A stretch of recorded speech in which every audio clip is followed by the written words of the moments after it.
Hello, welcome to the channel and thanks for watching, and it's time to delve into the Horus Heresy. I'm going to take you through my conversion and painting of my Death Guard contemptor dreadnoughts. I'm going to focus on the plastic one that you're just seeing now, and it's been inspired from the conversions by the Forge World specific model, which I've also got painted here as a second dreadnought. You can see with the two culverins, one of the best loadouts you can do, I believe. Now, the plastic one, when it comes, a little bit boring, so it's time to do a bit of conversion work. The base, you'll have seen in a previous video where I talked about prepping my Death Guard. Now, I'd already built the Death Guard Marines when I saw some 3D printed shoulder pads available online, so I ordered a load of those in, and I'm doing the castings principally to be able to get some Death Guard symbols for the shoulders of the Marines. Some very small blue stuff castings. I do have a video on doing blue stuff castings specifically. I'll drop a link down below. So I've taken those castings of the shoulder pads just to get the symbols. So it's a very, very thin layer of green stuff going into the moulds that I've made. And when that dries, it'll be real flexible and pliant. I can put it everywhere. You can see there through the blue stuff itself what the kind of moulding piece is going to be. I've also taken some moulds off the Forge World Dreadnought for some of the symbols you'll see in a second. Now this here is from Green Stuff World and it's a rivet mould. So I'm just moulding some rivets that I'm then going to put onto the carapace of the Dreadnought you'll see later. So here's some of the finished moulds. You'll see the 14 symbol of the Roman numerals that I've cast off the Forge World Dreadnought, just like a little piece of the dread there, and just take a couple of castings so I could get the one that I liked. Now it's time to start prepping the actual green stuff bits. Now I've used green stuff because it is flexible. As you can see the shoulder pad here, I've done a very, very thin layer, and it's just that flexibility to be able to mould it and move it around where I want to stick it onto the dread. So the first stage is trimming it down so that you've really only got the detail part, the actual symbol. So a lot of kind of tiny cuts to take away all the excess flash on this green stuff. So don't fill the mould if you're going to do the same thing. You can see the moulds that I've got on the table there for the rest of the shoulder pads, and I haven't filled those moulds with green stuff, just a thin layer of where the actual detail is. And you can cut that down really quite finely. So I've done the same, or I will do the same with all the other pieces. You'll see me sticking on, and then it's just super glue, little dot to glue this to where you want to on the dreadnought. Now I've only gone for the shoulders with the Death Guard symbols, but you could just as easily fold these round, you know, the knee plates onto the back carapace, wherever you wanted. I've just gone for the two shoulders. And then I've taken a casting of the Vox grill that was on the Forge World Dread and putting that onto the kind of chest piece. The little 14, this did take a lot of cutting out, because I showed you the piece before that this came from, so just be careful if you're going to do this kind of thing.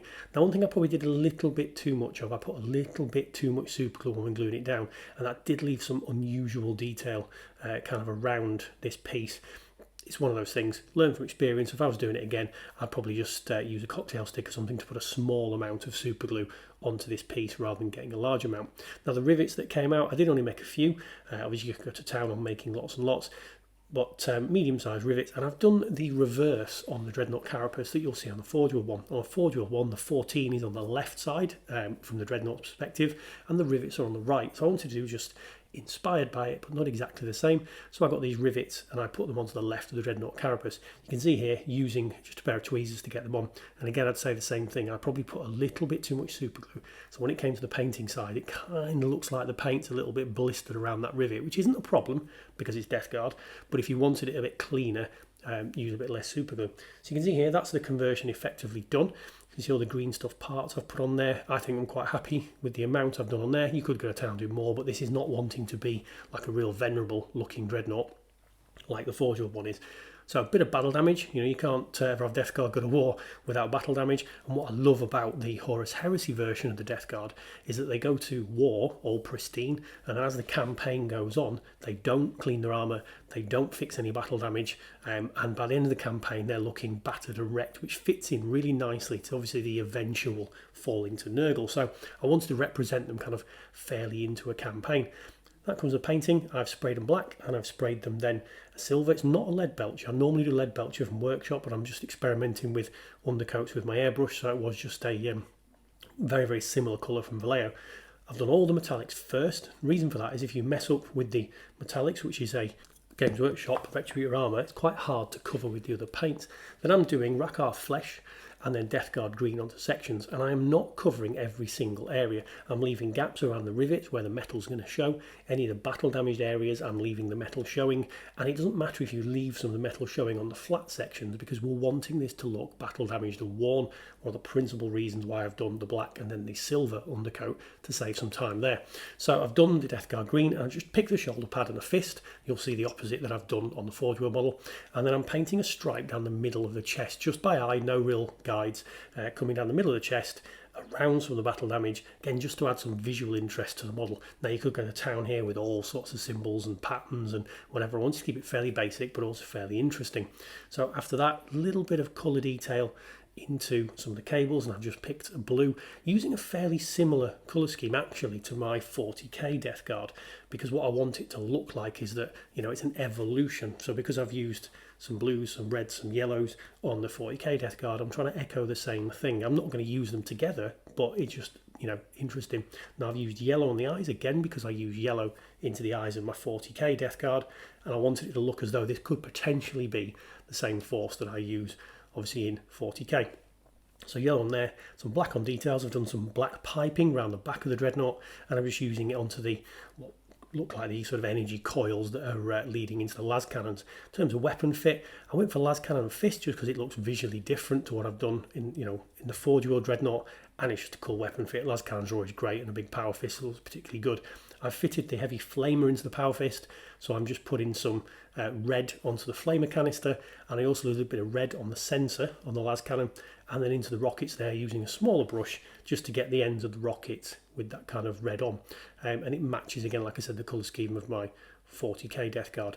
Now, being the same sort of thing, I'm following the same Inkwash process later on, but I'm doing a totally different base. You've seen here in the prep video, I've showed you my basing technique, and I'm going to do this kind of scorched earth with a few skulls on there, just to make it massively different from what I'm doing for 40k, but also in keeping with the Death Guard ethos of war, which is that kind of total destruction, raising the enemy, that type of thing. Now this Inkwash is the same Inkwash I always use on a lot of my projects. If you've followed me quite a lot, this is my favourite Inkwash. It's a Vallejo sepia wash. Just makes everything a bit murky, a bit dirty. I don't know what I'm going to do if I ever paint an army that doesn't suit that kind of colour scheme, which is probably why I never will, but it just dirties it all up. Now you could use a cleaner Inkwash if you want, or you could even, you know, experiment with using like a null or something like that, but it gives it a really dirty, grimy effect. Now this is, for me, is too grimy to leave like this, and I don't really think you could leave it. Well, you could potentially. I do say at this stage a lot of time you could leave it, but because of the quite pale colour that's been used, for me, you need to then bring that up. Now I'm using the same colours I've already used. This is back on with the rakarth flesh, and all of a sudden this rakarth flesh looks very, very white. Now obviously it's not, but you're putting it over the wash, so it will look a bit like that. Now, camera wise, this is picking it up and not really looking overly good, because this is quite a thin paint I'm putting over the top here. This is not straight paint. This has been on the wet palette that I use for probably 48 hours, quite watered down, and you're almost doing somewhere in between like a wash and a glaze on here. Not going into the cracks and crevices, not covering the battle damage areas, and you're not wanting to give a smooth effect. I'm wanting it to have some of the streaks and browns and things showing through from underneath, so it looks worn, grimy, battle damaged. So it's something I do on a lot of models. You know, I'll go over, and I don't want it to look pristine. It fits in really, really well with Death Guard, especially with their kind of impending fall to Nurgle, this kind of painting technique. And you can see there on the knee pad, when it's first on, it looks almost shiny, and it's very easy to move the paint off, because again, it's almost like you're glazing over the top, taking multiple layers and a fair bit of time to do it. And the same principle with all the other sections on the model. I'm then taking this Death Guard green, I'm working from the outside of the stripe inwards, and I'm leaving some of the dirt on the inside of the stripe, not the outsides that are matching up to the white areas, because you're wanting it to almost highlight the definition.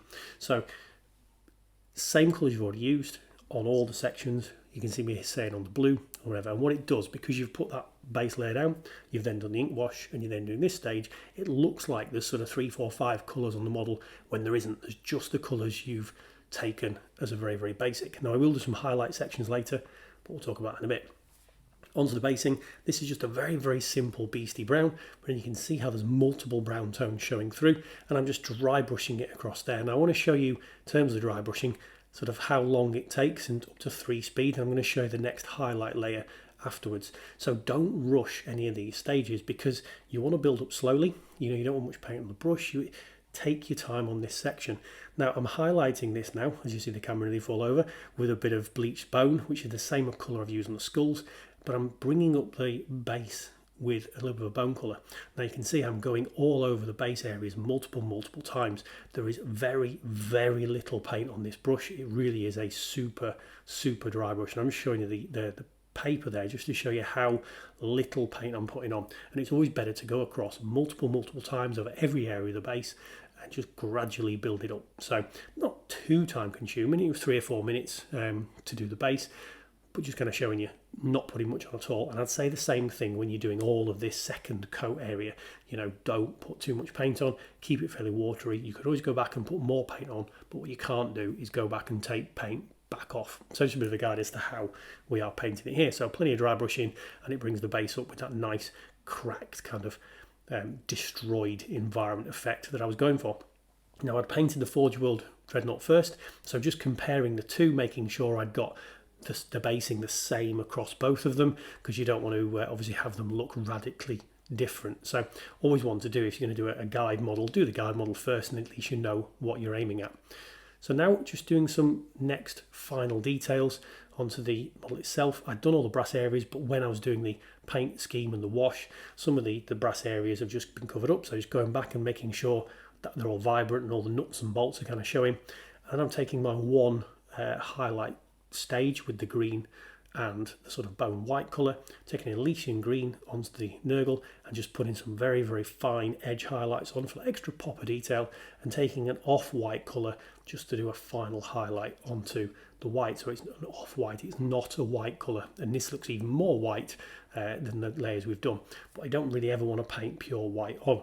Now some final basing details, and these are just some grass tufts I've been knocking around for a while, sort of dead burnt grass effect, and I'm slicing the tufts into 4 sort of smaller pieces, a little bit of PVA glue on the back, and then sticking them around the base for some details, just to sort of add a bit more interest. I don't want it to be too boring, and it is a little bit weird, I suppose, having skulls just dotted around, but it's just to add to that sort of apocalyptic, you know, everything's been destroyed vibe we're going for. Now you could absolutely leave it here, but I wanted to put some final wash detail stages. So this is a nihilakh oxide, because you know, metal rusts, which there's lots of rusty parts now showing on this because of the initial base coat and the ink washes we've done, but brass areas, they oxidize. So nihilakh oxide is just a great paint to make it look like aged brass. I'm not going too heavy, just putting some little dots and details in various spots. And then finally, I wanted to do, it's a 3-tone effect I normally do with 3 different Games Workshop technical paints onto the exhaust ports there. And I will at some point, this is showing lots of my videos, but I will do a separate video at some point showing you how I do kind of vehicle exhausts. So keep an eye on the channel if you want to sort of see that one. So that is the painting scheme done. Obviously I always varnish my model, so a quick blast of varnish when everything is thoroughly dried on these models and it's ready to begin my Horus Heresy army. So there's the 2 models done, the plastic one that we've converted up just to add a bit more detail and interest, and the Forge World Death Guard Contemptor Dreadnought model. So I'll be doing a lot more of my Horus Heresy on the channel, and a lot more 40k Death Guard, lots more other bits as well. So like, comment, subscribe, all that YouTube jazz, and hopefully I'll see you again on another video.